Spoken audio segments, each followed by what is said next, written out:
yung letter K? Hindi ko alam. Alam mo, eto oh. K. Hanapin mo yung kaparehas niyan. Ito. Oh, go.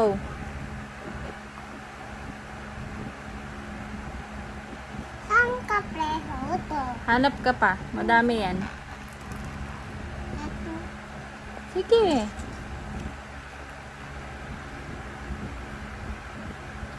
Ah! Oh, sige pa. Madami pa dito. Saan? Oh, sige. Letter K. Saan pa?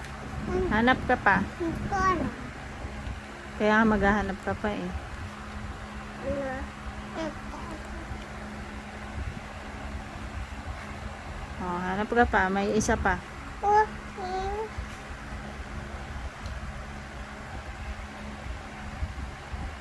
Yay! Very good.